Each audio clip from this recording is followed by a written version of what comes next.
Embryo transfer చేసిన తర్వాత success అవ్వాలి అంటే మనం ముందు నుంచి తీసుకోవాల్సిన జాగ్రత్తలు ఏంటి?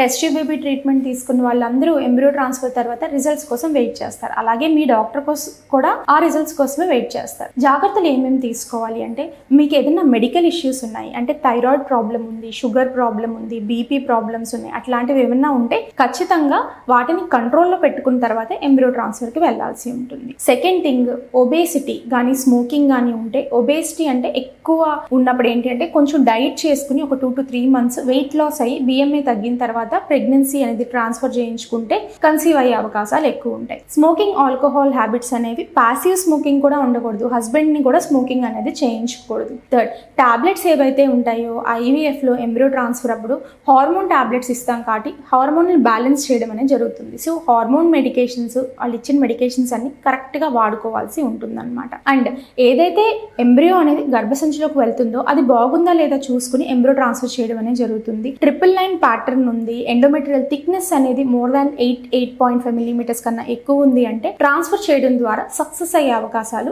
ఎక్కువ ఉంటాయి అన్నమాట. మెయిన్లీ ఏంటి అంటే వీటితో పాటు పేషెంట్ కి చిన్న లైఫ్ స్టైల్ మోడిఫికేషన్, డైట్ కూడా చెప్పడం అనేది జరుగుతుంది. లైఫ్ స్టైల్ మోడిఫికేషన్స్ అంటే ఎర్లీ మార్నింగ్ కొంచెం యోగా కానీ మైల్డ్ ఎక్సర్సైజెస్ కానీ చేయడము. నెక్స్ట్, తీసుకునే డైట్ లో ప్రోటీన్ కంటెంట్ ఎక్కువ ఉండి కార్బోహైడ్రేట్ కంటెంట్ అనేది తక్కువ ఉండాలి. ప్రోటీన్స్ అంటే వెజిటేరియన్స్ అయితే ఏంటి అంటే ఎక్కువ దాల్ అట్లాంటివి, రాజ్మా, లెగ్యూమ్స్ అట్లాంటివి తీసుకోవడము, అండ్ టోఫు కానీ పన్నీర్ కానీ తీసుకోవడం ద్వారా ప్రోటీన్ ఎక్కువ ఉంటుంది. అదే నాన్ వెజిటేరియన్స్కి అయితే డైలీ ఒక ఎగ్ అనేది తీసుకోవచ్చు, ఎల్లో ఎగ్ వదిలేసి వైట్ ఎగ్ కూడా తీసుకోవచ్చు. అండ్ కొంచెం నాన్ వెజ్లో ఆబ్వియస్లీ ప్రోటీన్ ఎక్కువ ఉంటుంది కాబట్టి వీళ్ళకి కొంచెం ప్రోటీన్ కంటెంట్ అనేది ఎక్కువ వెళ్తుంది అనమాట. So and excessive amounts of fruits, ఏమి షుగర్ లేదు, మనకి ఏమి ఇష్యూస్ లేదంటే డిఫరెంట్ వెరైటీస్ ఆఫ్ ఫ్రూట్స్ని తీసుకోవాలి. ఇప్పుడు సీడ్ సైక్లింగ్ అని చేస్తున్నారు కదా, అంటే డిఫరెంట్ సీడ్స్ని డిఫరెంట్ టైమ్స్లో యూస్ చేస్తున్నారు కదా, అట్లనే ఎవ్రీ ఫ్రూట్ లో డిఫరెంట్ వైటమిన్స్ అనేవి ఉంటాయన్నమాట. సో ఎవ్రీ 3 days ఒకసారి మనం తీసుకునే ఫ్రూట్స్ ని మార్చుకోవడం ద్వారా అన్ని varieties of vitamins and minerals అనేవి మన బాడీలోకి వెళ్ళడం అనేది జరుగుతుంది. So diet plus medication plus exercise and